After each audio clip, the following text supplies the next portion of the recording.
Olá, você que nos ouve, que nos assiste. Esse é o segundo programa do Aguiar Dev Talks. Seja bem-vindo. Hoje a gente vai falar um pouco sobre UI UX com o Jeff, o nosso convidado de hoje. E aí, Jeff?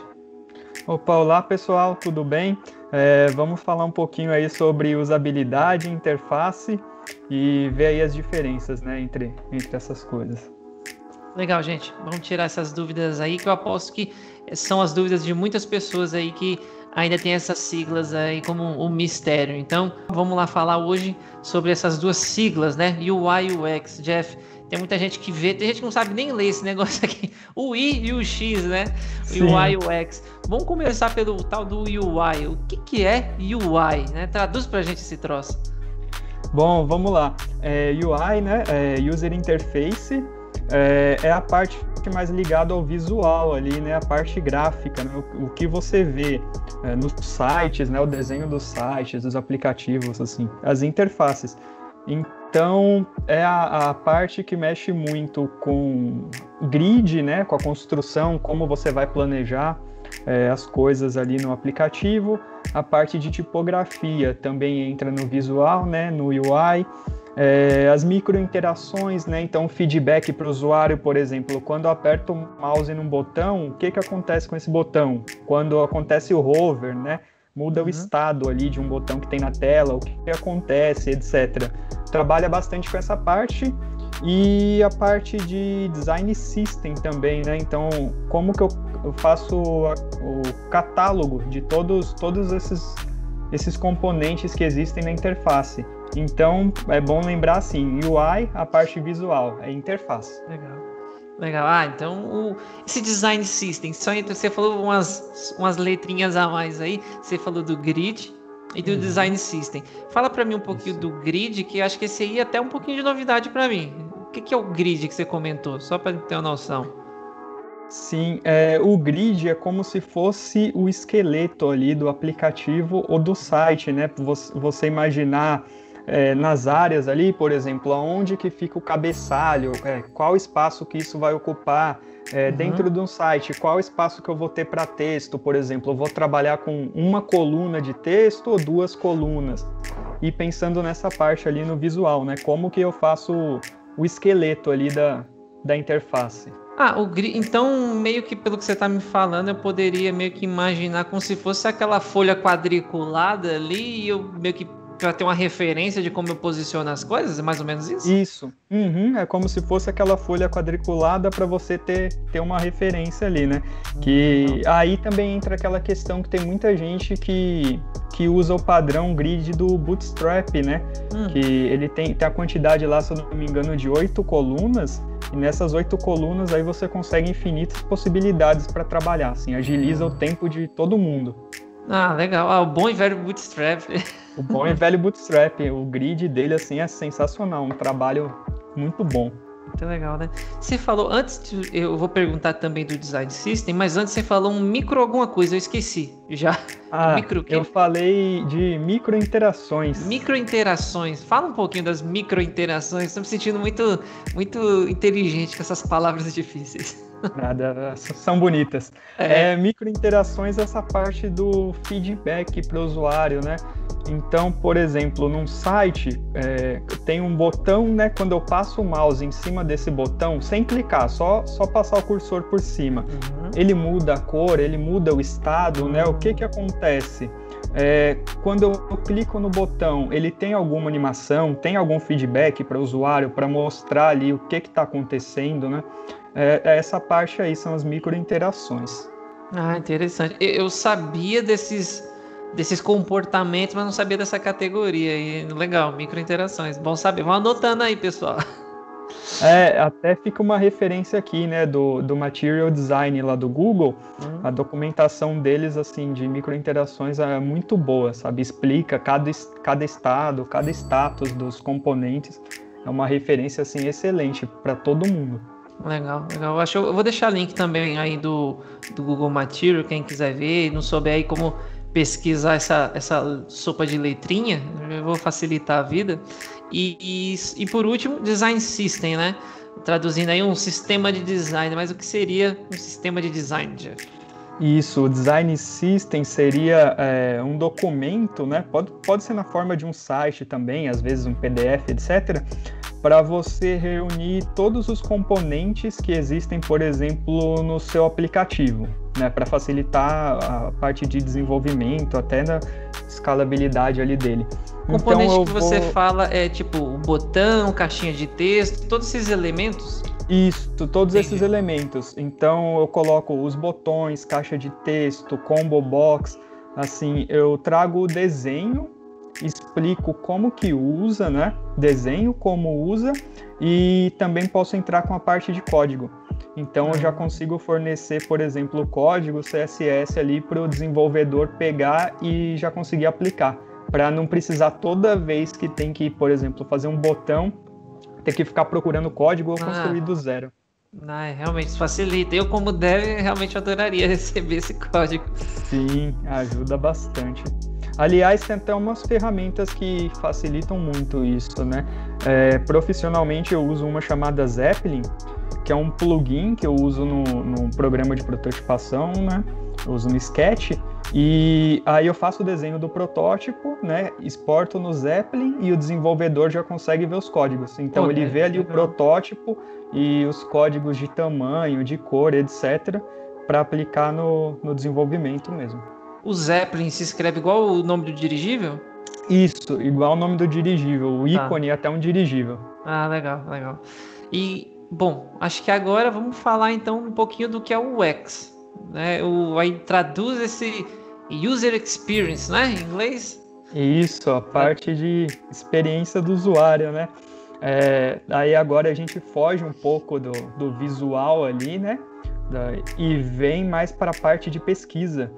Por exemplo, entra a parte de pesquisa com o usuário, a parte de acessibilidade, questões como gamificação, né, que está muito em voga hoje em dia. Toda essa parte aí entra para UX, para o User Experience. Legal. Essa parte da pesquisa, né? Você citou 3 coisas aqui, eu vou até anotar antes que eu esqueça. Você falou pesquisa aqui, já esqueci as outras. Pesquisa. Repete. Pesquisa, acessibilidade e gamificação. Eu acho que são coisas que eu ouço falar muito, sabe? Talvez não tanto pesquisa, mas eu vejo assim, por exemplo, no Instagram, eu sigo alguns perfis de algumas pessoas que são UX e tal, e eu vejo muito falar sobre pesquisa. A gamificação acho que nem tanto, mas eu já ouvi falar. Até depois você comenta para mim um pouquinho, a gente passa um pouquinho sobre cada um, mas assim, sobre a pesquisa, me fala um pouquinho sobre qual que é o objetivo, né, dessa pesquisa, quais alguns, pelo menos, não todos os tipos, né, mas assim, pelo menos os que são talvez mais usados, né, pelo menos, aí vamos falar da pesquisa, como é que funcionam essas pesquisas e o que eu ganho fazendo essa pesquisa? Certo. Então, essa parte de pesquisa, ela é bem importante para a gente entender o usuário mesmo, né? Entender ali o modelo mental dele, como que ele vai usar o aplicativo, o site, como vai se relacionar ali com o que foi criado. Então, entende o usuário, aprofundar contextos, né?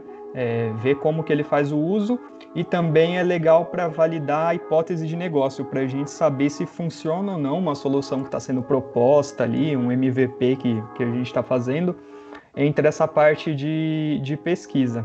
Aí a pesquisa tem várias formas, né? Uma forma assim, muito usada e que não é tão cara é a pesquisa de guerrilha. E o nome já sugere, né?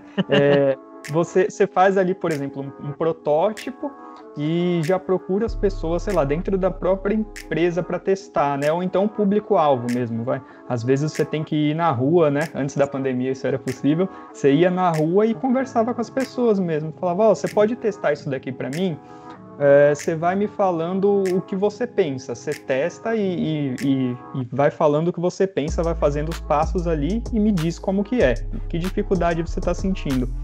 Mas e aí uma a pessoa coisa pega... interessante que você falou aí, você falou assim, do público-alvo. Então, para eu fazer uma pesquisa, eu preciso identificar a quem se destina o meu produto, o meu app, né? Não é sair entrevistando qualquer um. Exatamente. Por exemplo, você está fazendo um aplicativo para médico. Você não vai testar ali com o pessoal da sua casa que não faz parte desse público, porque vai ficar enviesado, né? Você tem que procurar, você tem que identificar ali aquele grupo, né, dos usuários e testar com eles. Não precisa ser nada assim gigantesco, sabe? Testar com 100 pessoas, não. Testar com 5 pessoas, assim, é um número muito legal. Entendi. Ah, legal.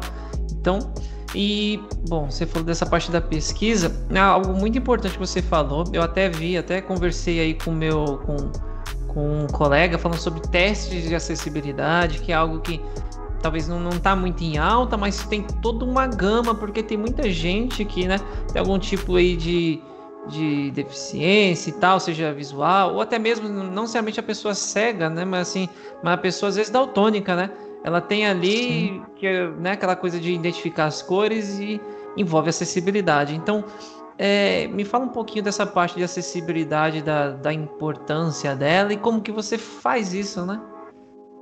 Sim, a parte de acessibilidade é muito importante mesmo, né? Não tem todo o cuidado devido, né? Devia ter mais gente olhando para isso, mas é trabalhar com essa parte de contraste, né? De trazer esse produto para uma base maior ali de pessoas, levando em conta essas limitações que existem. Então, às vezes é uma pessoa que tem algum problema de visão, não consegue enxergar direito, ou é daltônico, né? Muitas vezes pode ser uma pessoa de idade também. Se você pegar uma pessoa mais idosa, né, que não tem a visão ali 100%, ela precisa de um auxílio, né, para enxergar. Quantas vezes a gente não vê por aí a pessoa, por exemplo, usando o celular, o WhatsApp, e tem que usar a letra, né, grandona para facilitar a leitura. Sim. São essas questões. É bem comum. É bem comum, tanto que se você parar agora para pensar, os dois de óculos. Exatamente. Né? E uma coisa interessante que você falou agora, duas coisas para eu comentar antes que eu esqueça. Você falou da letra, né? E às vezes você acabou de falar, não precisa ser uma pessoa tão mais velha. Às vezes você, por usar óculos, quer uma fonte maior. E eu reparei que, por exemplo, o meu pai, né, é o caso dele, ele deixa a fonte maior e eu vejo que alguns apps meio que fica estourado. Tipo assim, por exemplo, aumenta, imagina, sei lá, a tela de login. Eu não lembro qual era a tela exatamente, mas tem um app lá dele que, como tudo ficou maior, o botão acaba passando, o botão fica cortado na tela, fica meio botão. Sim. É porque não se preocupou com a acessibilidade ali, né? Exatamente, não pensaram essa interface ali, como ela ficaria com uma fonte maior, né? Aí quando acontece essa troca do tamanho da fonte, ele vai quebrar, né? Não vai dar leitura muitas vezes. Você acaba criando um outro problema ali. Fica horroroso. E eu não sei se você já viu também, porque eu tava no meu sogro, eu já tinha visto outro dia, aí eu só tô lembrando porque eu vi ontem, fui no meu sogro, tava vendo lá um canal na TV a cabo, e reparei que tava tendo uma propaganda de um produto que era um celular específico para idosos. Eu não sei se você já viu isso aí, mas já assim, a princípio eu falei, nossa, assim que eu vi o comercial, eu falei assim, nossa, acho que é meio, o que será que tem de diferente? E aí eu reparei que como é que eu posso dizer? Os botões, né, eram maiores, alguns aplicativos que são meio que de uso básico, nossa, já vinham instalados, meio que, e o próprio sistema já estava remodelado de uma forma mais objetiva, não tinha tipo milhares de menus, aquele Android que estava ali estava todo customizado. Eu achei, depois que terminou o comercial, eu falei, mano, sensacional. Sim, eu já vi essa propaganda, sei de que produto você está falando, e eu nunca tive contato, né, não vi fisicamente, mas é um smartphone como se tivesse uma skin diferente para o Android, né? Então, todos os atalhos, eles são grandes, na tela inicial tem menos aplicativos, etc. Você consegue configurar de um jeito que fica ali mais fácil para o idoso, né? Porque é difícil você entregar um smartphone com tela pequena, letra pequena, para a pessoa ali fazer um passo a passo, muitas vezes ela fica perdida, né? Então vai resolvendo isso. Aproveitando a deixa, né, que você falou isso, recentemente tive um problema assim, né? Minha madrinha, mais de idade, precisava de um celular e a gente tinha que comprar um para ela, vai. E aí eu encontrei um específico para idoso, mas aí agora a gente pensa na usabilidade, mas junto com a parte de hardware, porque não era um smartphone, né? Era um dumbphone, que o pessoal fala, né? Não é Android nem nada, mas os botões eram maiores, para facilitar da pessoa conseguir usar, porque ela tem uma doença congênita, que a ponta dos dedos, as pontas são maiores, né? Entendi. Então, se pega uma tecla pequenininha, fica ruim de apertar. E esse, como as teclas eram maiores e mais espaçadas, facilitava. Já entra a usabilidade também. Interessante isso, porque não é só a visão, como a parte... Até eu não tinha pensado nisso. Sim, tá pensando ali na parte física, né? Interessante. A parte de ergonomia. E agora que você falou isso aí, eu lembro de ter visto... Mas quando eu vi a primeira vez, eu achei que era um tom meio de brincadeira, né? Não tinha pensado em usabilidade. Eu achei que era só uma gracinha. Que era o que eu vi uma vez acho que era uma calculadora e um telefone com os botões, esse telefone fixo, né? Com os botões enormes. Eu falei, nossa, pra que isso? É só pra, sei lá, ficar uma coisa mais divertida. Mas agora você falando isso aí, eu falei, poxa, pra uma pessoa que tem, né, na situação como você falou da sua madrinha, faz total sentido pra ela, fica muito mais confortável. Sim, a pessoa consegue ter acesso nessa tecnologia ali, consegue usar. Se você parar para pensar também, às vezes uma pessoa que teve um derrame, algum problema assim que impossibilita de mexer 100% assim as mãos, os dedos, né? Ela vai ter essa dificuldade. Então, pegar a calculadora, um telefone com a tela grande, fica mais fácil dela conseguir usar. Ela consegue usar, na verdade. Né? Ah, verdade. Qual que é aquela doença que tem a... É Parkinson, que a pessoa dá uma tremidinha? Eu confundo Parkinson com Alzheimer. É Parkinson, né? Parkinson é que treme, por exemplo, Alzheimer é que a pessoa esquece. Isso. Então eu tô com Alzheimer, não é Parkinson. Então, beleza. Não, e é legal que assim, a gente falando aqui, né? A gente precisa se estender tanto, mas você vê que é um assunto que só acessibilidade vai longe, né? Sim, vai longe. Você vai começa a reparar nessas coisas, daqui a pouco você tá entrando no carro, por exemplo, você tá usando o seu carro e pensando nisso, né? Como que é a parte de usabilidade, a parte de acessibilidade. Você vai andando pelas ruas, né? A parte de calçada, você começa a reparar nessas coisas. Como que um cadeirante vai passar nesse lugar, né? A pessoa com dificuldade, mobilidade. Você começa a ver, assim, depois que você aprende, você vai olhando com outros olhos. Outros olhos, super interessante isso. Acho que dá para fazer um programa só de acessibilidade, né? Sim, dá. Tem muito assunto, assim, tem muita gente boa para conversar, assim, vale muito. Ah, legal. Eu vou até fazer talvez um crossover aí, porque eu tenho uma pauta de testes de acessibilidade. E aí tem alguém que entende de como montar algo, porque assim, eu sou um desenvolvedor, eu nunca tive que me preocupar, assim, em fazer algo acessível, sabe? Os projetos que eu recebi e tudo, nunca tiveram essa preocupação, né? Então, é algo interessante ter alguém que sabe como fazer, que nem você tá me falando, né? Alguém que prototipa pensando nisso, e alguém que testa também, né? Talvez seja interessante. Vou deixar aí o meu sócio aí, ele vai ver esse programa. Anota aí, sócio, anota aí. Tem o crossover aí, tem espaço. Isso aí. E vamos falar um pouquinho da gamificação. O que é e por... Assim, acho que é primeiro falar o que e depois falar um pouquinho sobre, assim, por que usar. Porque, assim, talvez... minha dúvida me parece algo legal, mas será que eu devo usar sempre, sabe? Então, assim, começa pelo que me explica quando usar. Dá para usar sempre ou não? Sim, você consegue aplicar em muitos produtos, né?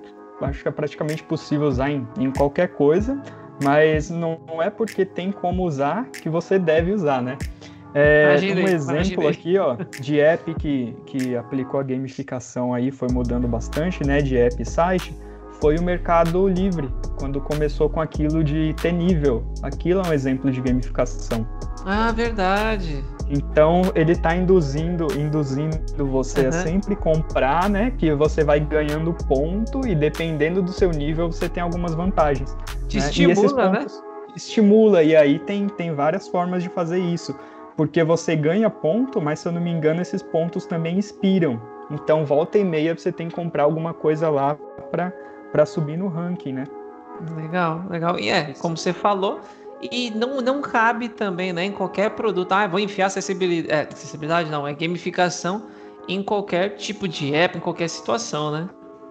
Verdade. Não é em qualquer tipo de app mesmo. Mas assim, dependendo do contexto, ajuda muito. Agora com a pandemia, né, muita criança, adolescente, né, estudando de casa. Então tem os sistemas assim para escola também que usam gamificação. Até para gente, né, questão de cursos. Recentemente estava fazendo um curso na Pluralsight. E tem isso de gamificação. Conforme eu assisto as aulas, eu vou destravando umas insígnias, né? Umas badges ali. Então, isso é legal. Isso é uma espécie de gamificação. Ah, legal. Tem total a ver com jogos, né? Os jogos, né? Ainda mais os RPGs aí, vão colocando aquele esquema de você evoluir as habilidades, evoluir não sei o quê. E aquele negócio Sim. de você buscar, eu quero evoluir o meu personagem, deixar ele melhor, não sei o quê. Realmente faz todo sentido essa talvez ciência por trás do jogo, né? Ganhar as skills, né? As skills. Ah, legal. Agora aqui, né, voltando aqui para vocês que estão acompanhando a gente falou bastante aqui de UI UX, acho que deu para dar um norte aí se você não sabia o que era. Agora eu quero falar um pouquinho sobre você, Jeff. Me fala um pouquinho, hoje você trabalha como analista de UI UX? Me corrija aí, é isso? Isso, eu trabalho como UI UX. Exatamente. Então me fala um pouquinho da tua trajetória nesse mundinho de UI UX. Como que você começou a pisar nesse mundinho, né? Mas aí da parte profissional. Aí depois a gente entra um pouquinho mais na parte acadêmica do que você precisou estudar. Mas só falando da tua trajetória. Legal, deixa eu dar um overview ali de carreira mesmo, né? Que eu trabalhei um tempo relacionado à área de produto físico mesmo, né? Trabalhei em editora, agência de publicidade, fazia muita coisa física e depois eu decidi mudar para o digital, né? Tinha muito interesse assim, em trabalhar com digital. E aí eu fui estudando web design, né? Fui pegando já os conhecimentos que eu tinha do design gráfico ali, aquela base, né? E aplicando para o digital, trazer mais a parte de e-mail marketing, esse tipo de produto. E aí migrei para web designer e fui estudando UX. Tive esse interesse aí pela área, daqui a pouco eu explico para vocês de onde que veio ali a faísca. Fui estudando UI UX, né, para fazer essa migração de área. Aí virei analista de UX, comecei na Bematize, né, aprendendo ali como uma pessoa que era sênior, me ensinou bastante coisa. E depois teve essa migração mesmo. Eu fiquei como pleno, né? Tava conhecendo bastante e continuei estudando mais, fazendo a pós-graduação, etc. E aí fui crescendo. Me fala um pouquinho, você falou de produtos físicos. Que tipo de produtos físicos você fazia? Então, trabalhei em editora, fazia livros, fazia editoração de livros, de apostilas, revistas, catálogos. Só a palavra que você falou, o que é editoração? Editoração, por exemplo, você vai lançar uma apostila de um curso seu, você precisa daquele material impresso ali. Aí você vai escrever no Word, você vai montar lá o conteúdo no Word, etc. Mas geralmente para fazer essa apostila você vai passar para outro profissional, né? Para usar um programa específico para montar esse material para você com as medidas certas, tamanho de fonte que dê leitura e etc. Para quando fazer o material impresso ficar bem legal para as outras pessoas, né? Entendi. Essa é a editoração. Diagramação também que chama. Nossa, parece um outro mundo quando você fala de editoração, agora diagramação. Interessante. E agora falando, né, você falou aí, né, que depois você começou assim, foi evoluindo, então como que é o mercado para essa área, assim, hoje? E aí, me tira uma dúvida, assim, também, eu vou fazer um combo aí, né, como tá o mercado e sobre o cargo, né, quando você trabalha com UI, você automaticamente já se trabalha com UX, tipo, ou dá para trabalhar só com um, com outro, como é que é isso? Deixa eu começar falando disso daí, né? Explicar. Geralmente, quando você começa, é generalista. Então, você faz as duas coisas. Geralmente, trabalha com desenho de interface e a parte de pesquisa, né? Você vai fazendo UI e UX. É muito comum trabalhar com as duas coisas aqui no Brasil, nas vagas, né? Geralmente você trabalha nas duas frentes. O mercado ele anda bem aquecido para profissional de UI e UX, mas aí entra naquele problema que tem muita vaga de pleno e de sênior. De sênior, profissionais são disputados aí a tapa, mas para júnior eles querem o júnior com 5 anos de experiência. Eu vou fazer o meu jabá aqui, a frase de efeito: sem júnior não tem sênior, né, Jeff? Exatamente. Já fica aí a chamada pro programa, pro canal do YouTube. Eu fiz um vídeo aí sobre isso aí. Depois ouçam lá um pouquinho. Depois a gente... porque isso realmente é um problema, né? Que é o que você acabou de falar. Tem muita... Eu acho que, né? Até o que eu já comentei naquele outro programa. Eu acho que está muito envolvido com essa fome, essa sede das empresas, essa pressa de chegar naquele objetivo e que alguém mais especializado, né? Sim. Porém... se você só vive nessa pressa, você não devolve, né? Não ajuda um júnior a evoluir, no futuro você não vai ter um sênior para colher, né? Exatamente. É complicado. E fora que tem aquele pensamento que é um pouco egoísta, que eu já vi sobre pessoas falando assim: não vou treinar esse cara porque depois ele vai embora e tal, e não valeu a pena. Só que se todas as empresas pensassem em vou treinar esse cara, independente de se ele vai ficar aqui ou não, e eu acho até pensar que uma pessoa, ainda mais nos dias de hoje, sabe? Eu acho que a nossa geração tem se tornado cada vez mais tendendo a ficar menos tempo em empresas. Eu tenho colegas que eu lembro de um colega aqui em específico que ele falou que trabalhava nas empresas por projeto. Ele fazia uns 10 anos que ele nem tirava férias, porque ele não ficava um ano na empresa, ele entrava já com começo, meio e fim. Não que era um contrato fechado, mas ele já alinhava. Você vai me contratar, mas qual que é a ideia? Fala, não, eu quero fazer a migração de sei lá o quê. Fala, não, beleza, quanto tempo você acha que essa migração? Eu chegava naquilo. Então, se todo mundo ficar, né, semeando esses júniors, né, todo mundo depois vai ter um período de colheita. Esses caras vão virar sênior. Verdade. E na área de UI e UX, tem muita gente fazendo migração de carreira. Então, não é incomum você ver, por exemplo, jornalista migrando para a área de UX Writing, né, que é a parte de fazer os textos ali para interface. Pera, rapidinho. Isso é um nicho dentro de UX? Tem um cara de UX que cuida só de texto? Tem um cara de UX que cuida só de texto. O cara escreve para isso mesmo. Então, por exemplo, o jornalista, o cara tem 5, 10 anos de experiência, né, e migra de área. Por exemplo, aí vai começar como júnior. Não se engane, né? Fazer um texto, e a gente não está falando do conteúdo do texto, né? Estamos falando de como aquele texto vai estar exposto para quem vai ler. Que eu lembro até uma vez que você falou para mim sobre fonte com serifa, sem serifa, que vira um negócio meio tedioso, tem toda uma ciência, né? Sim, tem toda uma ciência. E a pessoa também, ela pensa nisso, né? E faz a redação também do texto, muitas vezes. Então imagina, por exemplo, um valor de um profissional desse, né? Uma pessoa que trabalhou 5, ou até mais anos como jornalista, está fazendo essa migração e vem ali como UX Writer Júnior. E você deixa de contratar, porque não quer contratar um júnior, mas tem todo esse background. Cara, é bem comum. Tem gente que vem de psicologia, tem gente que é desenvolvedor. Eu conheço uma pessoa assim que era desenvolvedor front-end, com anos de experiência mesmo, um excelente profissional, migrou para UX. Imagina o valor que não tem um profissional desse. Já não vem tá começando do zero, né? Não tá começando do zero. Caramba, interessantíssimo. Caramba, fiquei muito interessante isso. E me fala ainda, fala um pouquinho agora da sua experiência profissional.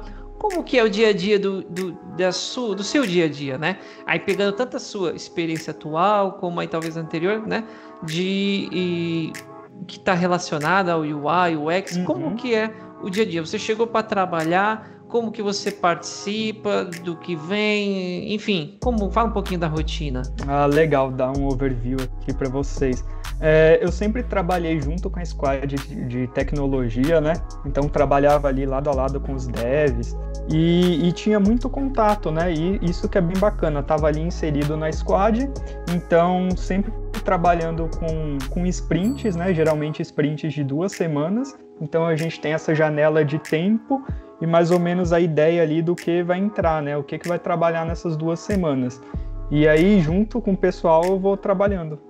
E você gosta dessa interação, né? Porque antigamente era essa coisa meio separada. Eu imagino que, né, tempos atrás devia ter lá o time de UX, o time de dev, o time de banco de dados, né? E pelo que você tá me falando, squads, né? No squad devia ter... Você tinha o UX, tinha o cara de dev, devia ter uns devs mais back, mais front, uma coisa meio granularizada, né? Esse tipo de esquema para trabalhar assim é muito melhor porque você forma a equipe multidisciplinar, né? Então você consegue juntar o dev ali, o de front-end, back-end, pessoal de banco de dados, UX. Você junta todo mundo numa equipe e a comunicação também fica muito mais fácil, né? É verdade. Então você passa ali da pessoa que só vai desenhar a tela no seu cantinho ali, no seu mundinho, para ficar mais integrado com os outros profissionais, né? Isso facilita o trabalho de todo mundo.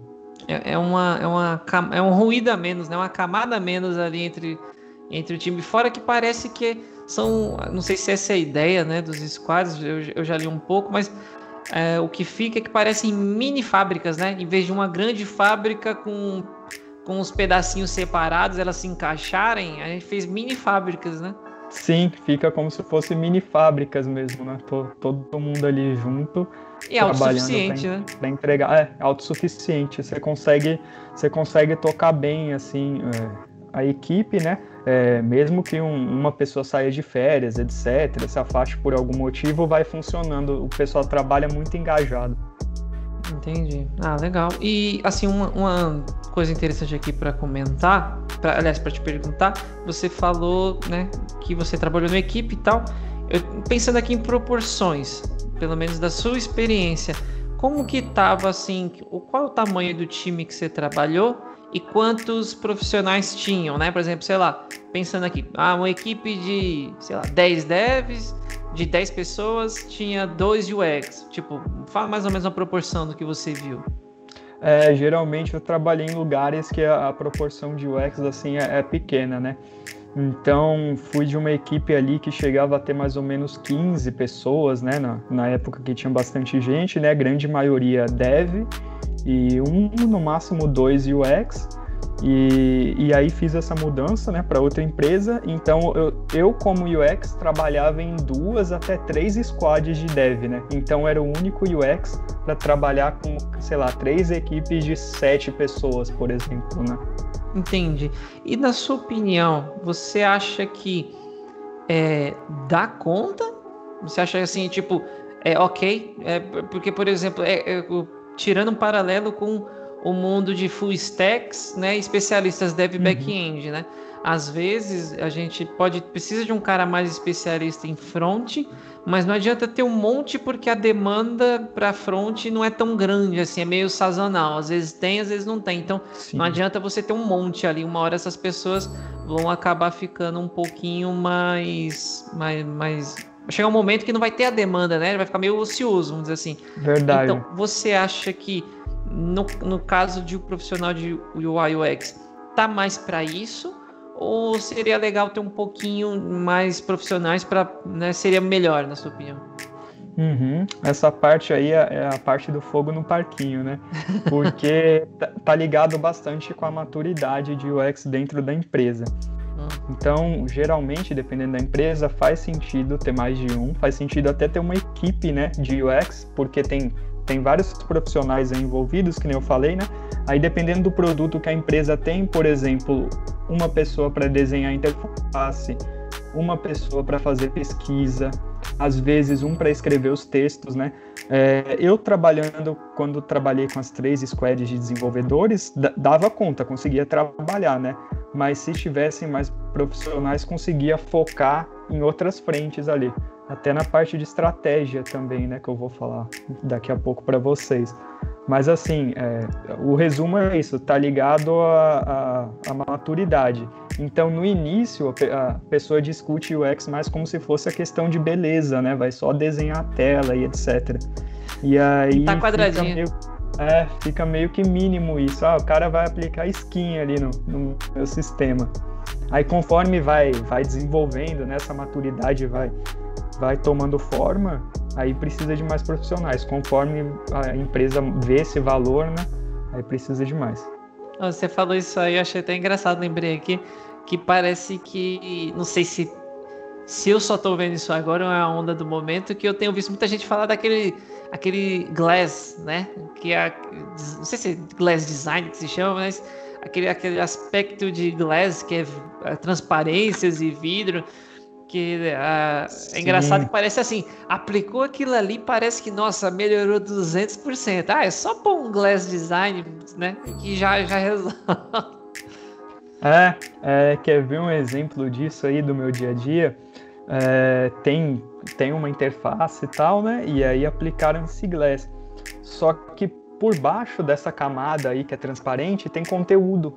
Então dá problema de leitura. A parte de acessibilidade ali, de legibilidade do texto fica ruim.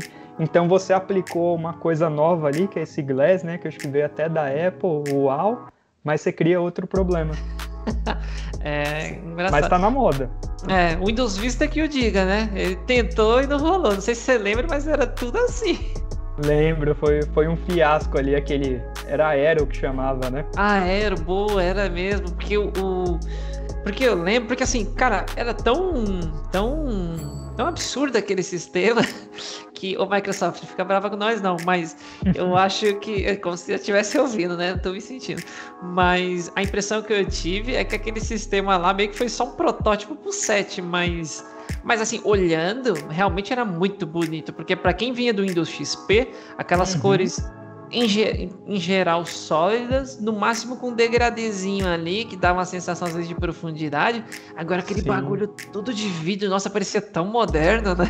Sim, parecia muito moderno comparando com o que a gente tinha ali no XP, né? Então essa parte de trabalhar com transparência, né? As coisas transparentes, uma sobrepondo a outra, o redesenho dos ícones, né? Que aí já mudava os ícones do sistema também, etc. Foi um redesign muito grande, mas eu também acho que eles estavam ali só colocando o pé na água para usar no 7 né? mesmo. Para ver qual é que é para preparar para o 7. Quem tem dinheiro, né? Fala, vamos lançar um sistema operacional só para testar. Quem pode outras coisas, né? Verdade. Ai, caramba. Agora, uma coisa que você ia falar de estratégia, você que já quer comentar? Sim, até falar aqui, procurar minha colinha, né? Fica à vontade. Que essa parte de estratégia também no UI UX é muito importante, né? Que você para de ser o profissional ali que está entregando a telinha, né? Está entregando a task para começar a entregar valor mesmo, né? Você passa de trabalhar com entrega, né? Que é a task ali, o output, e começa a trabalhar com outcome, que é resultado, né? Então, como que eu vou fazer para entregar valor, né? Aí entra a parte de pesquisa, etc. Montar essa estratégia ali do conjunto de escolhas, né? Por exemplo, eu tenho um problema para resolver na empresa lá. Estratégia, né? Aonde que a gente está agora, né? Onde estamos agora? Tô aqui, eu quero chegar nesse outro ponto aqui, no B. O que eu preciso fazer, né? O que eu tenho que pensar para melhorar esse produto? E pensar nessas tomadas de decisões, né? Em tudo que tem que fazer ali para entregar para o negócio, né? Que aí você fica o usuário aqui, o negócio na outra ponta e no meio o valor. Como que eu vou entregar valor, né? E isso envolve um conjunto de atividades, né? Não é só, vou entregar uma telinha mais bonita ali e já resolveu 200% dos problemas, né? Não é só isso. Exatamente. É essa parte ali de fugir um pouco disso, de só entregar a tela, né? Fazer a skin ali, repaginar o visual, para a parte de pesquisa, a parte de estratégia, conversar com sócios, conhecer mais sobre o negócio, né? Para pensar em valor mesmo, né?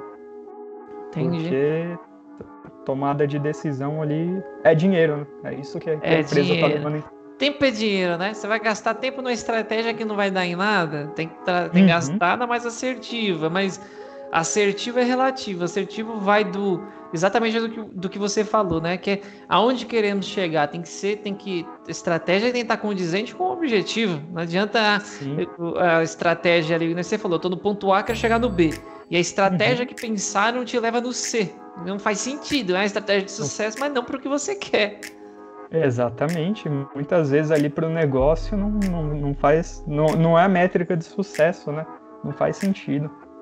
É engraçado isso aí, você me lembrou duas coisas aqui que as pessoas acham, seja o dev, seja o cara do banco de dados, o UI UX agora, me parece que o profissional de tecnologia, ele está cada vez menos sendo só o profissional de tecnologia, ele está fazendo parte da estratégia da empresa, né? Porque, aquele cara que acha que é só chegar na empresa e entregar uma página, né? Vamos pôr um dev ali.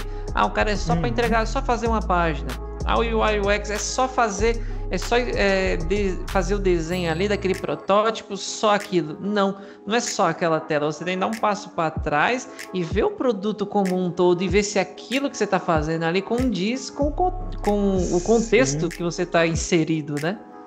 Exatamente, e é uma coisa meio polêmica, né? Eu lembro de um professor lá da pós-graduação, Leonardo Aragão, comentando que onde ele trabalhava o pessoal ficou feliz e tal, vamos fazer um happy hour para comemorar que a gente entregou, sei lá, 250 tasks nessa sprint, né? Vamos comemorar tal. Aí o cara foi lá e cutucou, tá bom, a gente entregou, bateu o recorde de task, mas e valor? O que a gente está entregando de valor, né? Para o usuário, para a empresa? Porque senão você vira um robozinho ali, né? Você está entregando tarefa e não está entregando valor. Quantidade não é qualidade, né? Nunca foi. Nunca foi, exatamente. Engraçado isso aí, até me lembra uma situação que eu não vou citar o lugar nem nada, porque é polêmico, mas você vai saber, talvez, mas certamente alguém vai estar ouvindo vai se identificar, senão depois eu te conto o que é. Mas assim, houve deixa eu tentar falar de um jeito aqui para não entregar, mas houve tinha que se fazer um trabalho e esse trabalho foi feito, né? Porém, e a gente estava feliz, eu acho que sim, tem que estar feliz, foi uma vitória ter concluído aquilo. Porém, assim, poxa, a gente teve muito menos trabalho para fazer essa tarefa do que a outra, né? Só que assim, essa tarefa era muito menor do que a outra. Na verdade, o problema, ele existiu, só que numa escala menor. Então, assim, você só teve menos problemas porque o escopo era menor. Então, para mim, eu não quis, até na reunião eu não quis, como se diz, deu uma pincelada ali, mas não quis ser o cara que joga o balde de água fria. Mas, assim, eu não estava feliz. Justamente por isso. Eu falei assim, legal, a gente entregou, é um motivo para comemorar, porém a gente teve os mesmos problemas de sempre. Exatamente. E até puxando o gancho, né? Às vezes você fez essa entrega ali, mas sabe que tem coisa para ajustar. Você sabe que, tipo, numa próxima sprint, se voltar, você vai ajustar e vai entregar melhor ainda do que estava. Só que essa tarefa não volta. Não volta. Ela tá dada como entregue. Assim, o serviço tá meia boca, né? Sim. Podia melhorar. E aí às vezes, não é por causa do profissional, etc. Falar, você entregou uma tarefa meia boca. Não, é questão de tempo mesmo, de projeto, de cronograma. O famoso cronograma reverso, né? Cronograma reverso. E o legal você falar isso aí, mas eu vejo assim, a gente falando que nós de tecnologia estamos cada vez mais relacionados com o impacto direto no valor. E isso tem muito a ver com, aí pelo menos você disse, você concorda comigo, que é sobre soft skills, né? Cada vez mais as empresas não precisam só de pessoas técnicas, mas de habilidades além dessas, né? Técnicas, que nem o cara ali que é dev, que ele manja microserviço, manja não sei o que, o cara de UX ali, o especialista em texto e tal lá. Mas se ele não tem uma preocupação com o negócio, né? Tem aquele negócio, né? Responsabilidade, comunicação, você já tá falando de soft skills.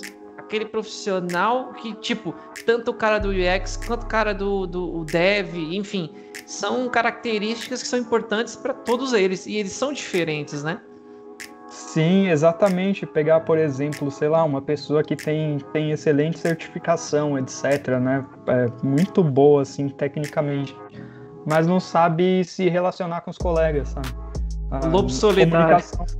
Comunicação violenta ali. Tóxica, né? Você não consegue conversar com a pessoa, né? porque fica difícil de se relacionar. E aí bate nessa tecla do soft skills, né?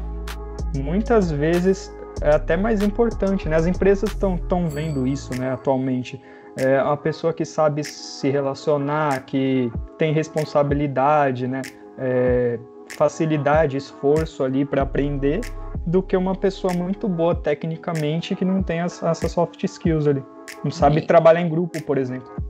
E justamente você falava, eu falei, mano, eu ia comentar agora, eu falei, parece muito clichê falar assim sobre trabalho em equipe, mas, cara, é o que as empresas perceberam. Acho que não, talvez elas já sabiam, mas agora estão dando mais valor, até por conta do que você falou, que estão prestando mais atenção em soft skills, que é dar valor ao cara que trabalha em equipe, porque sozinho ninguém chega a lugar nenhum, porque se fosse assim, uma empresa não contratava 50, 90, 150 pessoas, contratava uma só e deixava ela lá, só que não dá. Para fazer o crescimento da empresa na velocidade que a empresa quer, precisa de um grupo, só que o grupo precisa que haja harmonia, né? Senão... tem que ter harmonia, senão não vai para frente, não tem como fazer entrega, né? Tem que estar todo mundo ali entrosado para trabalhar bem. Não tem mais essa de ter um lobo solitário ali. É muito difícil. E isso aí que você me falou de trabalho de equipe, até me lembra um caso, meu Deus, tinha uma empresa que eu entrei, tinha uma certa pessoa, e o pior é que assim, essa pessoa era a pessoa que mais conhecia de determinada coisa. Só que ela era a pessoa mais difícil de lidar. Então, olha que interessante o comportamento que gerava, né? Interessante / extremamente ruim, né? Sim. Eu falo que é interessante porque olha o reflexo. O que a gente fazia, a gente como equipe? A gente sabia que aquela pessoa tinha a resposta. Porém, a gente sabia que ia ser um porre. O tempo que a gente tá falando com ela ia ser muito chata, a pessoa era arrogante, era chata. Enfim, não sabia conversar. Então a gente preferia tentar resolver com os outros colegas, que a gente sabia que talvez não ia ter a resposta, que ia ser mais difícil, ia levar mais tempo do que ficar ali com aquela pessoa que era um pé no saco, porque entre as duas dores a gente preferia a outra, sabe? Em alguns momentos eu até falava assim, putz, mas eu vou ficar ali atrasando aquela pessoa, sei lá quanto tempo, sei lá, 40 minutos, sendo que eu sei que aquela chatona em 10 me dá a resposta. Tinha hora que você pensar, putz, não, vamos falar lá com a chatona porque eu já atrapalhei demais o meu colega. Sendo que se a pessoa chatona não fosse chatona, você poderia sempre resolver com ela, né? Todo mundo saía ganhando e, tipo, às vezes acontece assim, você tem que falar com aquela pessoa e você já fica, meu Deus, eu vou ter que falar com aquele cara de novo. Nossa, vou ter que pedir ajuda dele, tomar um coice de graça. Isso é muito triste. Acontece. E até na empresa mesmo, às vezes os outros funcionários, etc., preferem ficar com o problema ali, resolver da forma mais difícil do que lidar com essa peça aí. Né? Isso é complicado. É complicado. Todo mundo perde. Todo mundo. É interessante isso. Eu acho que quem acaba. Lógico que eu acho que em um ambiente onde você tem liberdade, você deveria chegar, né, ali na liderança. Vocês nem eram no nível, vamos dizer assim, analista, operacional, deveria chegar ali na tua liderança e expor isso. Porém, eu acho que há um certo medo, né, de quem vai falar por causa de eu sou a pessoa que está falando mal do meu colega, né, ficar meio queimado, e aí acaba não falando, né. Então, o outro lado é a liderança estar próxima, né, do time ali para perceber esse tipo de coisa. É difícil, mas tem que estar ligado, né. Verdade, e até eu lembrei do meme agora, muitas vezes isso aí podia ser resolvido com aquela plaquinha lá da escola, proibido morder e beliscar o coleguinha, né? Boas maneiras. Mas quando a liderança está presente, geralmente consegue sentir esse tipo de atitude, né? Consegue perceber, porque prejudica o time, né? Às vezes tem gente que vai sair da empresa por causa desse tipo de coisa, e aí ligado a soft skill. Não ter trato mesmo para lidar com pessoas. O cara pode ser muito bom tecnicamente, mas para conversar, para lidar ali no dia a dia, complica. Não adianta. E aproveitando, fazendo segundo jabá, gente, eu também tenho um programa sobre soft skills aí, não deixa de conferir também. E Sim. Agora que a gente já falou bastante de soft skills, vamos passar para sua formação acadêmica, né? Vamos falar um pouquinho sobre o que você estudou, Jeff? O que você estudou? Você fez curso? Você fez faculdade? Você já deu um spoilerzinho aí da pós-graduação? Conta pra gente como que você escolheu, tipo assim, o Jeff daquela época, né? Escolheu aquele curso, já tinha em mente ser UI UX? O que aquilo tá relacionado com o que você é hoje? Ou você foi mudando no meio do caminho? Vai contando pra gente aí um pouquinho esse background acadêmico seu. Ah, legal, vou puxar lá de trás mesmo do Jeff de 15 anos, né? O jovem Jeff. O jovem Jeff. Eu fiz técnico em informática, né? Então cheguei a conhecer um pouquinho ali de programação, etc. E por incrível que pareça, eu gostava bastante da parte de interface, já dessa época. Era a época que o Windows Vista era novidade. Então eu lembro que fazia o programinha lá no VB6 ainda. VB6. E tinha como tá entregando aplicar... a idade, Jeff. Tô entregando a idade. Não, já era velho na época, isso daí, o VB6. E aí tinha como aplicar skin, etc, mudar a interface, né, personalizar isso. Eu achava legal pra caramba. E era uma magia, né? Nossa, que incrível. Sim, nossa, que programa excelente. E aí eu não gostava muito dessa parte de lógica, etc, né? Gostava mais da parte visual, mas mesmo assim eu fui cursar análise e desenvolvimento na FATEC. Eu fiz um semestre só, não gostei, e aí mudei para o design gráfico. Fui estudar design gráfico com ênfase em tipografia. Você fez quanto tempo da primeira? Da FATEC eu fiz um semestre só. Um semestre. E aí você viu que não era aquilo que você queria? Sim, eu vi que não era aquilo que eu queria. Aí aproveitei para mudar para design gráfico, que me interessava mais, né? Entendi. E uma curiosidade, design gráfico, quanto tempo? O design gráfico, 4 anos. 4 anos. E a outro era a DS que você fazia? A DS, agora eu não lembro, eu acho que eram 3 anos, porque era tecnólogo. Entendi, vai lá. Era um pouco mais curto, né? E aí eu fui cursar design com ênfase em tipografia, muito voltado para fonte, né? Trabalhar ali até com desenvolvimento de fonte, desenho de fonte, né? Fiz o design gráfico e aproveitei para fazer uma optativa de ergonomia. Caraca, interessante!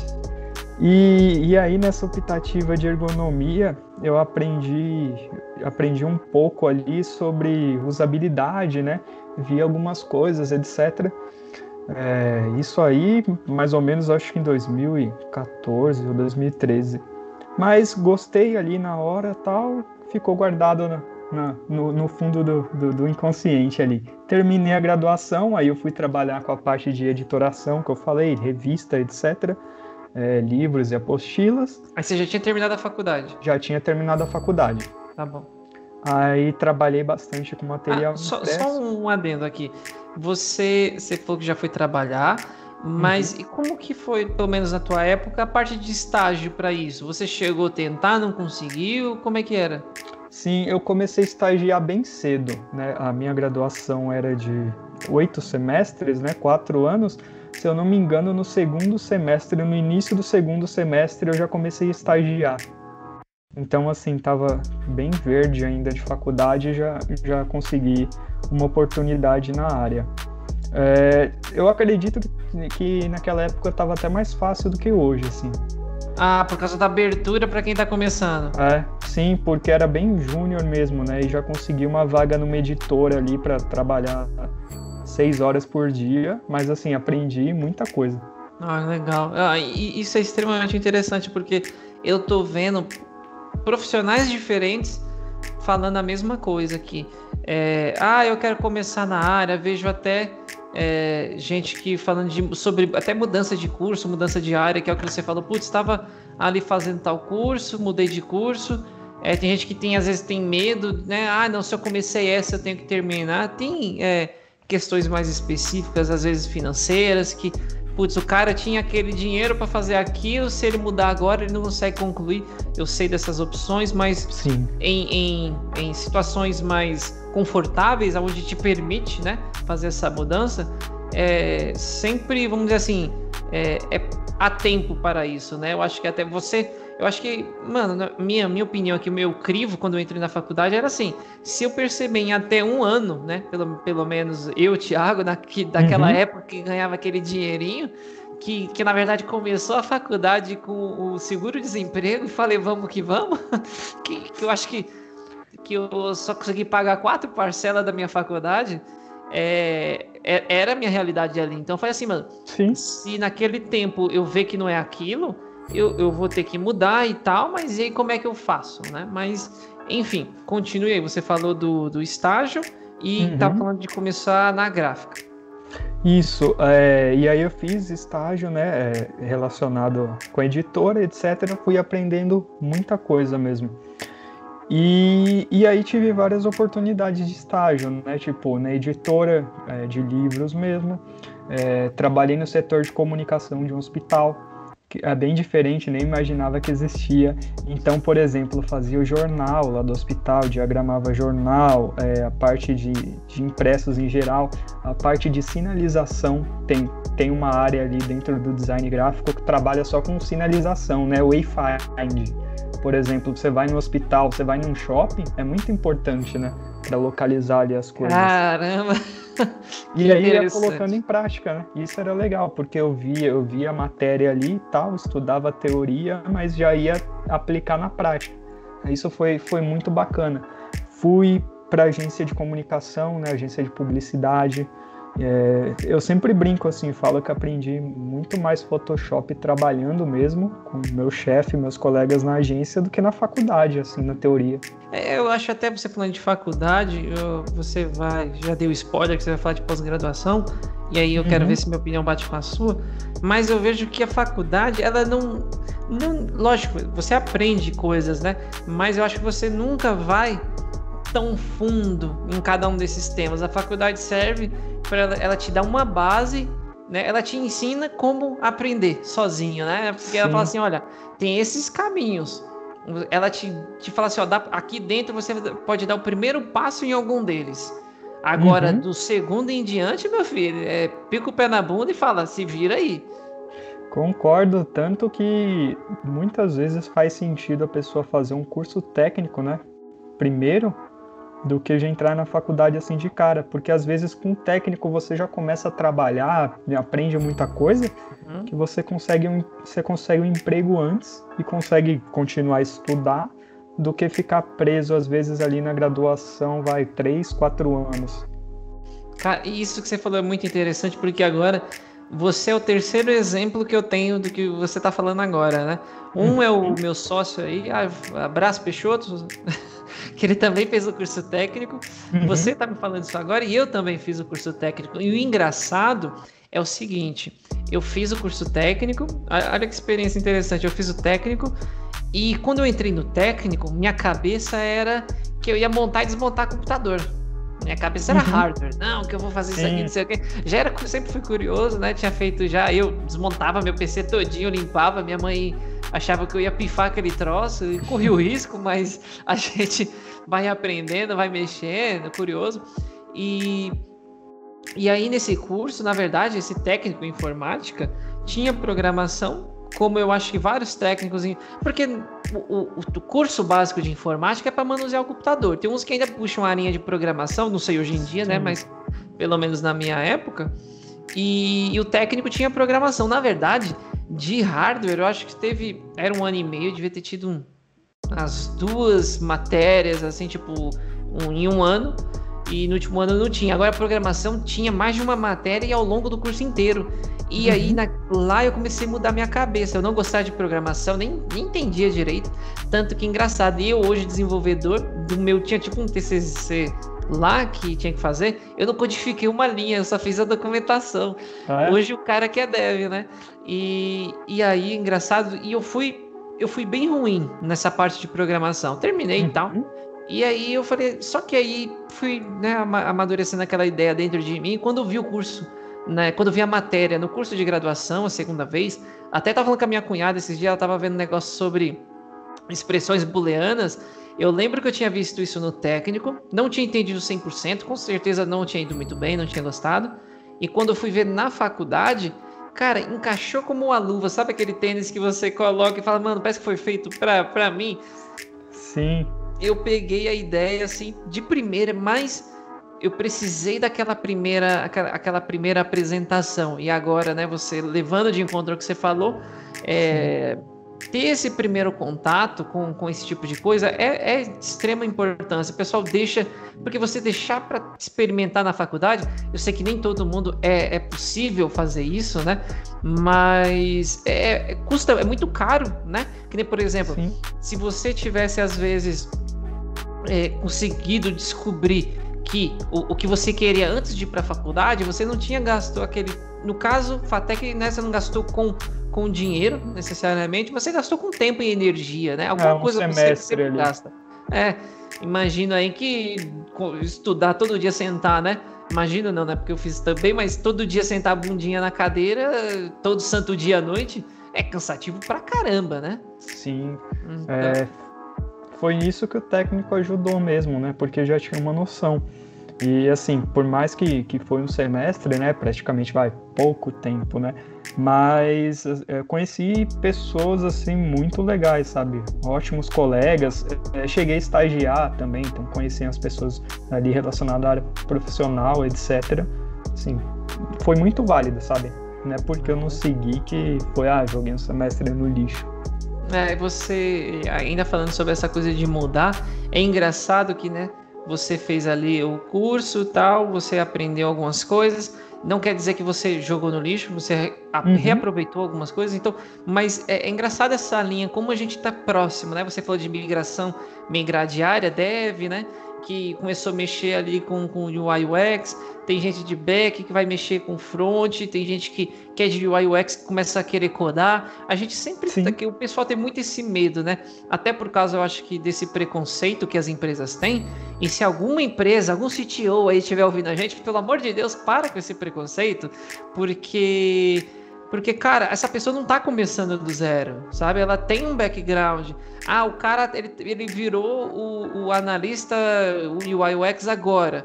Mas olha para o que ele era antes. Ele não deixou de ser aquilo. Aquilo ali pode ser reaproveitado de uma outra forma ali, né? Que eu vejo muita gente ter medo de mudar de curso, mudar de área, mudar de cargo, né? E em parte eu até entendo porque, né, que a gente entende que existe vários contextos, mas eu acho que um contexto muito triste, que infelizmente é a realidade de algumas pessoas, que é às vezes você subiu muito num cargo aonde você, sei lá, constituiu família, tem contas para pagar, não é só, vou mudar aqui, essa possibilidade, você tem uma responsabilidade que você não pode se dar ao luxo de mudar, né? Então, é muito difícil, mas para quem pode, também tem a dificuldade dessa vista grossa das empresas, mas assim, falando de background, cara, é totalmente possível. Você tá ali, você tá a um passo, sabe? Tá ali do ladinho. Esse mundinho de tecnologia é uma casinha bem pequena, né? Verdade, tem até uns exemplos que eu conheço, né? Tem um colega lá no trabalho que ele é mais velho, por exemplo, o cara trabalha com back-end e tal, já tem uma experiência grande nisso daí. E uma meta que ele quer para esse ano é desenvolver um aplicativo em Flutter. Ele quer mudar ali para o mobile. E tá estudando. Não tem nada ali que impeça. Esse negócio que você falou, que hoje no mundinho da tecnologia, ainda mais quando você já conhece o básico, é que você começa a desenvolver uma certa didática, né? Você começa... Hoje tem curso online, tem uma porrada de vídeo no YouTube, um monte de gente compartilhando conteúdo. Então não fica... você aí que tá ouvindo ou vendo a gente, não fica esperando... às vezes a oportunidade para fazer algo, faz você a tua oportunidade, sabe? Às vezes, putz, eu queria tanto, que nem você falou, eu queria tanto fazer um aplicativo e tal, e eu não tenho oportunidade de trabalhar. E se, assim, mano, inventa o teu aplicativo, nem que for a calculadora, o to-do list, mas para você ter aquela experiência, por mais que, às vezes a sua ideia, você exige recurso financeiro no sentido de manter o app no ar, precisa ali de alguns serviços, né, externos e, putz, Thiago, eu não vou conseguir manter o meu serviço no ar, meu app funcionando, eu imaginava que precisa disso, esse assado, mas você pode publicar aquele código de alguma forma em um repositório, você pode fazer um portfólio das telinhas, né, de como é. Agora, até uma coisa interessante que eu toquei aqui, vou aproveitar para não esquecer, portfólio, Jeff. Até fazer um parêntese aqui dentro, a gente volta para a formação acadêmica, mas, que é algo que eu não anotei aqui, mas portfólio, um cara de UI UX, você acha interessante ele ter um portfólio ou não? Quando que faz sentido? E, assim, o que é o portfólio, né? Tem gente aqui que está ouvindo essa palavra às vezes pela primeira vez. Sim, o portfólio ali para a área de UI e UX é praticamente obrigatório, né? Você tem que ter ali alguns cases para poder mostrar para o mercado mesmo, para os recrutadores. Mas aí entra na polêmica que tem muita gente que foca em desenhar ali interface bonita, interface usando o Glass ali que a gente estava comentando, né, etc., usar recurso ali para desenhar uma telinha e posta, por exemplo, numa rede social chamada Dribbble. Dribbble tem muita interface assim sensacional. Só que, cara, o recrutador, ele quer, além de ver a tela, a interface, muitas vezes ele quer ver o processo de como você chegou naquilo.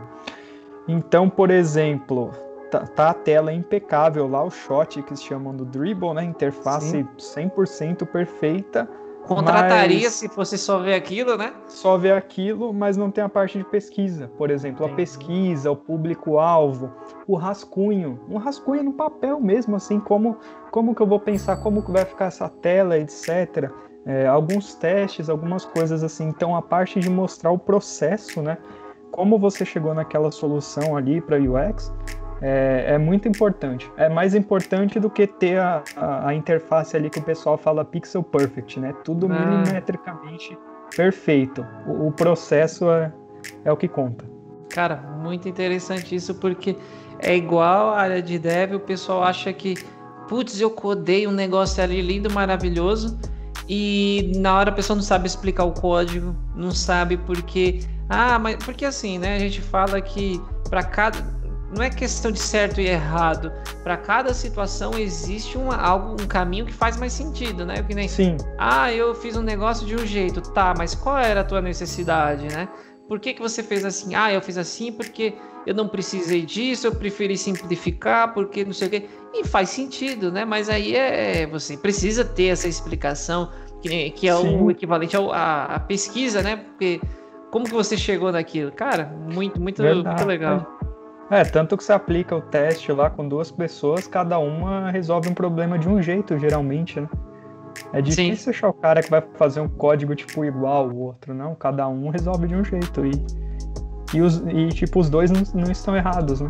Exatamente.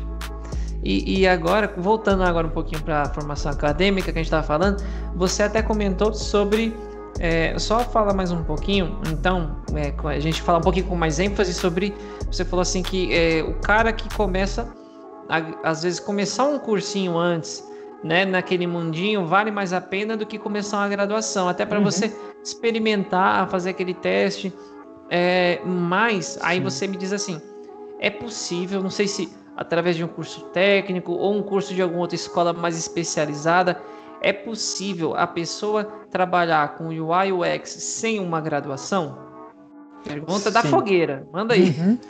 Sim, é possível, tem como fazer um curso ali, estudar, começar a trabalhar, mas o cara tem que estudar bastante ali para ter uma base. Não adianta acreditar nessas promessas de tipo, você vai fazer um bootcamp de 2 finais de semana e já vai sair trabalhando. Não caiam nessa, sabe? A bootcamp não faz milagre, né? Bootcamp não faz milagre. Você vai resolver ali a interface, sei lá, vai fazer a interface do banco roxo e o case ali para colocar no seu portfólio, mostrando entrevista, pesquisa, etc., fica faltando, sabe? Clona aquela plataforma de streaming vermelha. Exatamente, você consegue fazer aquilo, você aprende, mas vai bem além, né? Tem muito mais coisa. Mas é possível sim, não é obrigatório ter uma graduação ou uma pós-graduação na área, assim como muitas vertentes aí da tecnologia, né? Legal, Não é legal. um pedaço de papel ali que define se o cara pode trabalhar ou não, né? Se é bom Com ou não. certeza, com certeza. Bom, assine embaixo, eu vou nem complementar muito, é isso. E sobre pós-graduação, você chegou a fazer uma pós-graduação, e aí você é um cara estudioso. Para quem não conhece o Jeff, eu conheço.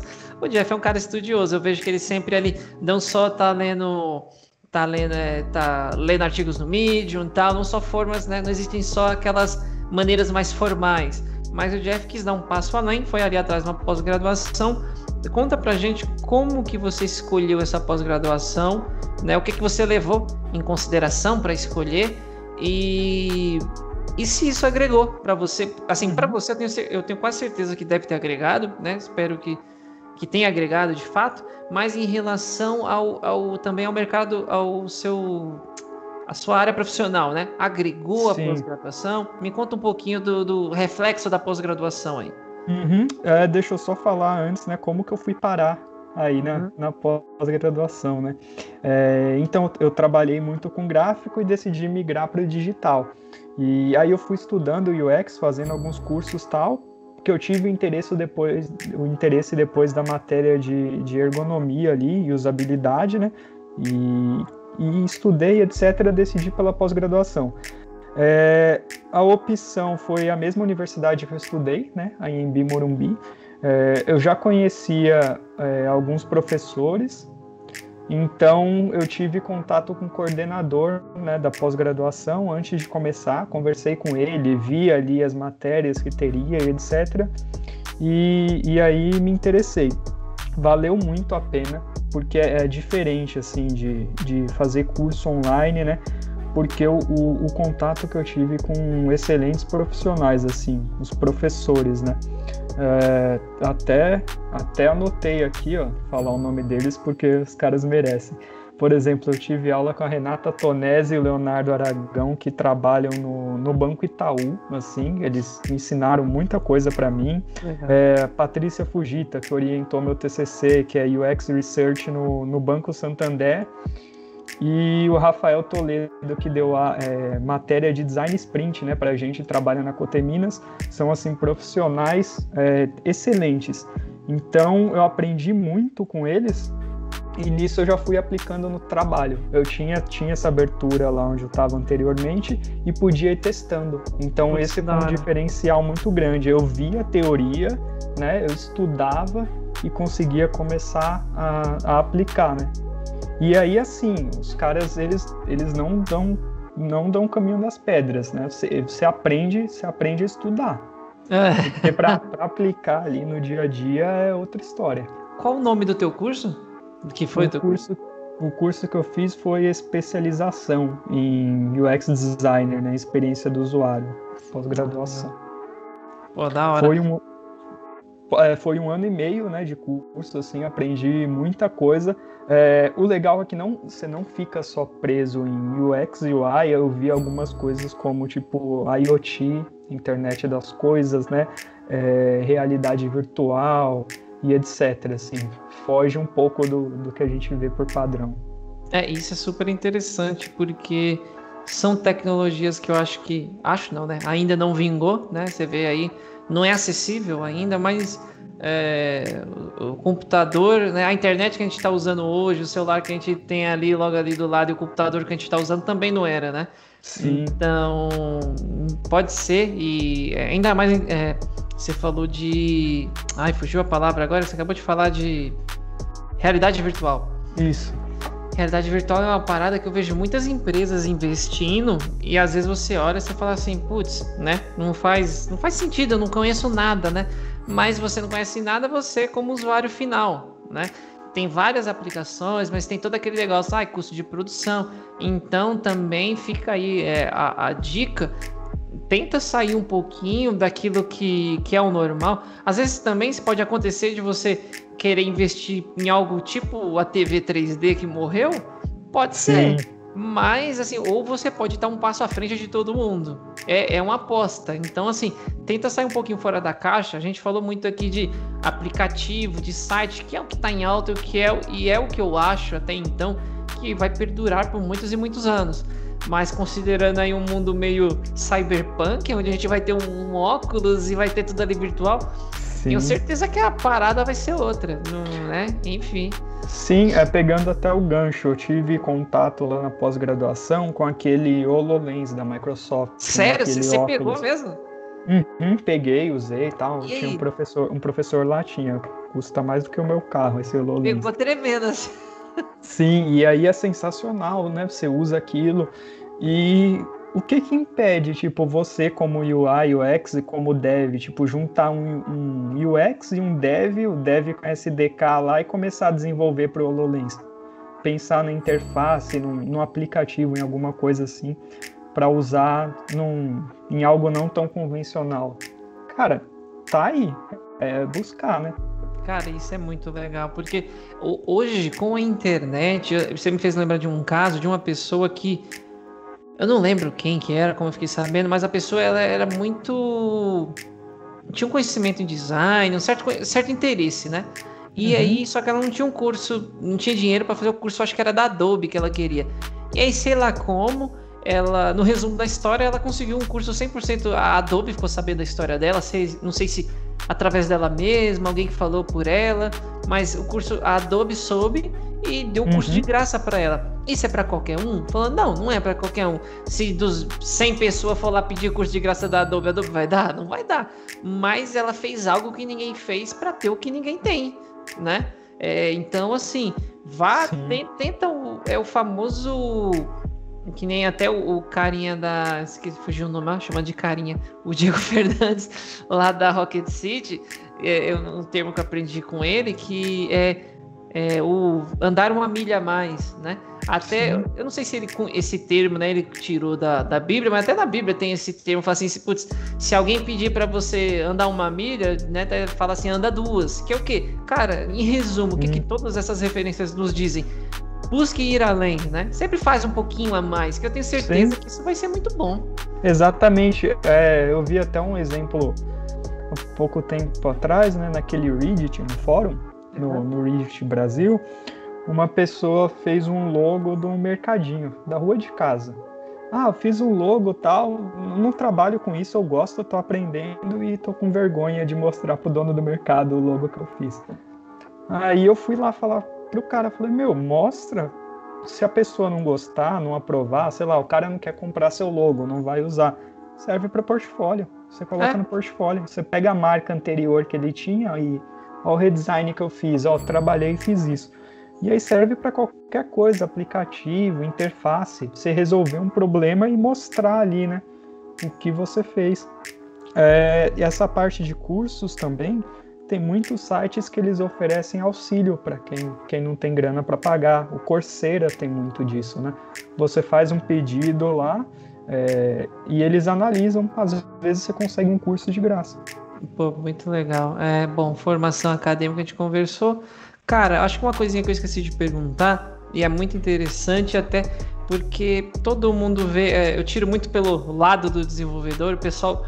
né, o Instagram, aquela vida perfeita que todo mundo coloca no Instagram, vê aquele cara, né, aquele setup cheio de LED, 15 monitores, aquela cadeira gamer, não sei o que. Só que assim, tem o lado ruim. Ruim assim, tem o lado difícil, né? Não é ruim, faz parte. Fala um pouquinho das dificuldades que você teve ao longo da carreira de UI UX, assim, que você encontrou aí, que são dificuldades que meio que algumas podem ser do dia a dia, outras são às vezes que tal lugar você pode encontrar talvez resistência para, sei lá, fazer uma pesquisa, tem gente que prefere tal coisa. Fala um pouquinho de algumas dificuldades que você encontrou aí na carreira. Sim, eu acho que as maiores dificuldades assim são na parte cultural mesmo, sabe? De tentar mudar essa visão da empresa para você mostrar que o UI e o UX vai agregar valor, sabe? Que entra naquela parte que eu estava comentando de estratégia, né? De mudar a ideia ali de que você é o cara que só vai desenhar a interface para que vai ajudar o negócio mesmo, sabe? Trazer grana, provar que olhar, né, ter mais cuidado com UI e UX vai trazer mais dinheiro para a empresa, né? Essa é uma resistência assim muito grande. Eu acho que é a maior coisa. porque profissionalmente, assim, eu trabalhei com uma galera muito, muito boa mesmo, assim, de várias frentes, tanto o pessoal desenvolvedor, quanto a galera de negócios, operações, etc, assim, todo mundo muito bom. Ainda bem, né? A maioria do pessoal, a gente Pô, só pra é boa. constar, eu trabalhei com o Jeff, hein, gente? Só pra constar. Verdade, trabalhamos juntos. Ah, legal, cara. E assim, eu acho que pra fechar o nosso papo aqui, fala, então, eu ia te pedir um conselho para quem quer entrar na área, né? Vamos assim, eu acho que ao longo do caminho aqui a gente já deu várias dicas, mas vamos dar um resumo aqui, né? Fala uma listinha aqui de coisas que, putz, eu quero experimentar, eu sei o que eu quero, tá? Então considera assim, eu quero trabalhar com UI UX. Por onde eu começo, né? E pensando também assim, não só a parte do aprendizado, mas também na parte profissional, né? Quais passos eu devo seguir, pelo menos para começar? Ah, legal. Eu acho que importante é ter uma base teórica, assim, no começo, né? Então, ler bastante, estudar bastante, né? Começar a pegar essa parte de teoria, ir montando um portfólio, não se preocupar em desenhar a interface perfeita ou fazer só o que está na moda, né? Se preocupar mais em entender mesmo, em aprender, para montar os cases, né? Então, para o portfólio ali você mostrar o processo todo, desde a parte que você está pensando nas soluções, a pesquisa, os protótipos e até chegar na tela final, por exemplo, né? E não desanimar com essa falta que tem atualmente de vagas para júnior, porque acontece muito, né? A gente não vê tanta oportunidade para júnior, mas sei lá, se o cara tem inglês, manja bem de inglês, o que impede ele de pegar trabalho de fora, né? Sim. Hoje em dia não tem impedimento, né? A pandemia veio aí para mostrar mais ainda isso. Legal. E uma coisa só, um detalhe que eu quero perguntar é sobre, se fosse ler, né? Temos livros, provavelmente você está falando aí, né, de artigos e tal, mas a gente tem livros legais para isso, porque uma coisa que até um vídeo que eu vou soltar, provavelmente quando esse programa for ao ar eu já soltei, que é sobre programação não ser algo fácil e alguns conselhos para as pessoas, que está relacionado a ler livros, né? Que hoje em dia as pessoas estão muito focadas em cursos online, né? E enfim, e muitas vezes os cursos são coisas focadas para o que está na moda, né? E livros tem aí, não que tenham alguns livros que estão datados, mas normalmente tem muitos livros que tem um conteúdo meio que atemporal, né? Lá, o cerne do design, o cerne de algumas coisas sempre vai ser o mesmo, né? Não importa se eu tô no app, se eu tô num panfleto, se eu tô não sei na onde, tem algumas coisas que vão se aplicar sempre. Então, assim, temos livros, você lembra de algum para recomendar? Sim, fiz até uma colinha aqui para não esquecer, né? Pensando assim em livros, autores, pessoas assim legais e até canais para o pessoal seguir, né? Então tem o papa ali do UX UI Design, né? Que é o Don Norman, que ele criou esse termo ali para aplicar profissionalmente, né? Como um cargo quando trabalhava na Apple em 93. Então tem um livro dele... Ele que inventou o nome? Ele que inventou. Caraca, eu entendi o porquê do Papa. Assim. É o Papa. É um senhorzinho assim que você olha a foto dele e você dá risada. É difícil uma pessoa olhar e não ficar feliz ali de ver. E tem um livro dele chamado Design do Dia a Dia, né? É excelente. Você encontra na Amazon, né, esse material. Tem um chamado também Design Emocional. Assim, tem um material muito bom, que é recomendação para todo UI UX designer e até outras pessoas assim que trabalham com a área de tecnologia e até além disso, sabe? Às vezes a pessoa tem a própria empresa ali, algo assim, precisa lidar com o usuário e tem dicas valiosíssimas. Então tem Don Norman, pode pesquisar por Don Norman que você encontra os livros dele.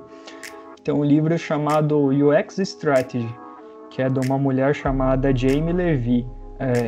Excelente para a parte de estratégia. E acho que uma terceira opção aqui também bem legal é aquele Design Sprint. né? Que é o método usado no Do Google. Google? Das letras, livro azul das letras amarelas?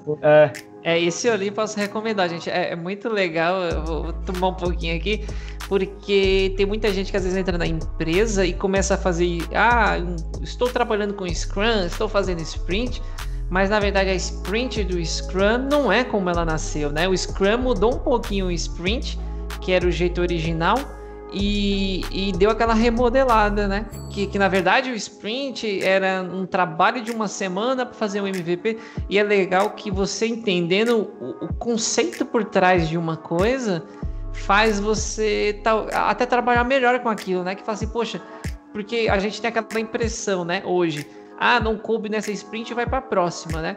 A gente começa a pensar o quê? Deveríamos ter coisas na sprint que cabem na sprint, né? Não tem essa coisa de deixar para a próxima. Sim, e aí dando até um spoiler do livro, né? Que ele fala de trabalhar ali em 5 dias, etc., com a equipe multidisciplinar. É uma experiência bem única, assim. Se você testar esse método aí para trabalhar, você vai usar mais vezes. E é claro que em muitas empresas você não vai conseguir os 5 dias ali para conseguir trabalhar e fazer um MVP, por exemplo. Mas você consegue 2, você adapta para 2, né? Isso que é legal. E aí, aproveitando o gancho, né, desse do Sprint, tem outro também dos mesmos autores, chama Faça Tempo. Põe na frente do seu rosto, que eu acho que aí vai focar, Jeff. Não... Acho que você vai ter que tirar. Aí, dá pra ler, faça seu tempo. É o livro azul da Folha. Isso, o título aqui é meio besta, né? Faça tempo, 4 passos para definir suas prioridades e não adiar mais nada.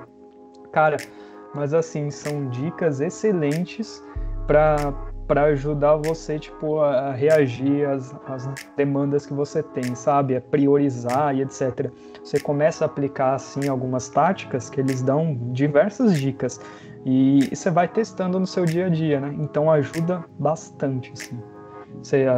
Por causa da pandemia, né? Agora todo mundo sofrendo com produtividade para entregar as coisas, sobrecarregado. Tem umas dicas valiosíssimas. Eu acho que essas são as dicas de livro. Legal. E é interessante isso que você falou, né? Você até comentou do Pixel Perfect. Eu acho que o desenvolvedor tem isso com o meu código está o melhor que ele pode ser. Eu falo, cara, você vai estar em constante evolução. Aquilo pode ser o melhor o melhor que você podia fazer naquela época, né? Você sempre vai estar evoluindo, fazendo algo melhor. E o legal desse livro do Sprint do Google é que, assim, você precisa... as coisas precisam ter um começo, meio e fim, né? Sim. Então, assim, que você falou, poxa, às vezes você não tem os 5 dias para fazer aquele protótipo, aquele negócio, mas você pode ter 2. Então, assim, você vai ter que fazer o melhor que você pode dentro daqueles 2 dias. E não se culpe se depois de um mês, você olhar para trás e falar assim, putz, eu podia ter feito aquilo melhor. Porque normalmente isso vai acontecer sempre.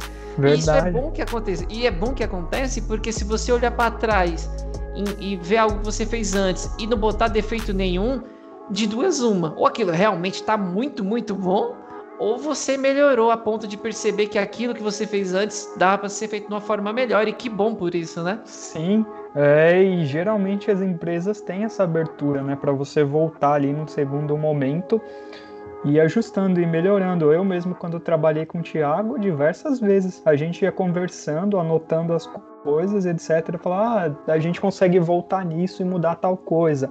Tem essa sugestão aqui, uma coisa para melhorar. E ia encaixando, né? Você sempre vai voltando e vai melhorando. Você não vai entregar perfeito ali da primeira vez, nem da segunda. Mas você vai entregar valor aos poucos. Às vezes a gente vai dando um jeitinho, falando, já que você tá mexendo naquilo, mexe naquilo ali também. A gente dá paciência, você vai conseguindo as coisas, né? E você falou aí sobre dicas, você tem mais alguma... Você falou de livros, mas eu senti que você tem outras dicas para falar e eu tô errado. Isso, eu deixei algumas dicas aqui, né, de livro, mas tem mais algumas. O Don Norman, né, ele tem uma empresa fundada com um cara chamado Jacob Nielsen, também, que é muito bom na parte de usabilidade, chama Nielsen Norman Group. Você pode pesquisar NNG que vai encontrar. Então, assim, tem muito artigo excelente para UX, assim, os caras definiram mesmo o campo de UX. Então tem bastante artigos, vídeos, até cursos, né? Assim, é o melhor lugar para encontrar material, assim, de muita credibilidade. De canal, né? Falando em YouTube, tem um cara chamado Daniel Furtado, ele tem um canal chamado UX Now. É muito interessante, tem uma dica, tem assim, dicas muito boas para o pessoal que está começando agora também, quem já tem experiência. Tem uma comunidade de mulheres de UX, assim, que elas têm capítulos assim, em todo o mundo, em diversas cidades, chama Ladies That UX. Tem as meninas aqui do Brasil, então elas sempre estão organizando bate-papo no canal, tem mentoria, tem muita coisa boa, assim, é um dos conteúdos mais legais também que eu conheço em português. Você pode participar, mesmo não sendo mulher, né? Tem muita coisa bacana. E também tem um outro cara chamado Marcelo Salles, brasileiro, ele é especialista em acessibilidade em UX. Que ele criou um guia chamado Guia WCAG, então que ele mostra ali tudo que é levado em conta de acessibilidade, né, o que você deve tomar cuidado num projeto, as normas até internacionais assim, que deve ser levado em conta para desenvolver um app ou um site, assim, são conteúdos excelentes. Qualquer pessoa se beneficia, você não precisa ser um UI, UX para aprender isso de acessibilidade. Legal. Caramba, o Jeff, o Jeff nunca me decepcionou, mas já separou. Fiz a lição de casa. Fez a lição de casa, muito bom, cara. Tem mais alguma coisa que você queira falar? Cara, eu acho que é isso.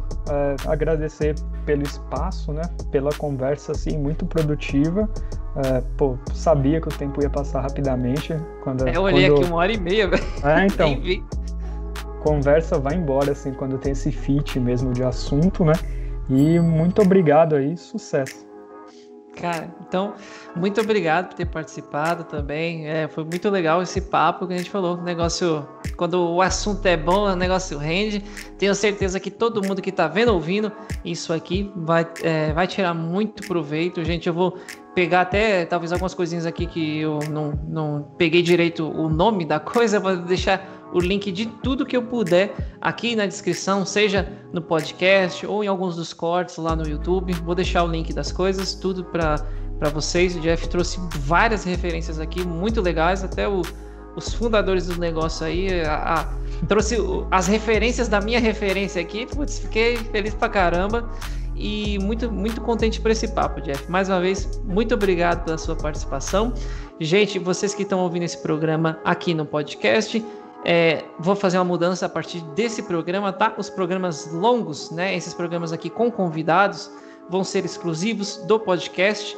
Em breve eu vou ter aqui já dei um spoilerzinho aí já pro Jeff. Eu vou ter um colega para me ajudar, um amigo aí, o meu co-host. Muito em breve, no próximo programa vai estar comigo, trazendo programas exclusivos aqui. E as partes aqui que eu julgar mais interessante dessa conversa, eu vou levar como formas de cortes lá para o canal no YouTube. Então, não deixa aqui de assinar o podcast. A gente vai falar de coisas variadas, né? Tecnologia, empreendedorismo, carreira e no canal também. Então, se você gosta, né, de um conteúdo mais longo, de botar o foninho ali e ir trabalhando, ouvir no carro, a gente tem podcast. Se você quer coisas mais mão na massa, algumas coisinhas, né, que realmente no YouTube, um conteúdo um pouquinho mais curto, coisas de, 10, 15, 20 minutos, vai lá no YouTube, se inscreve lá no canal, não deixa de acompanhar aí nas redes sociais. Muito obrigado se você ouviu até aqui e até o próximo programa.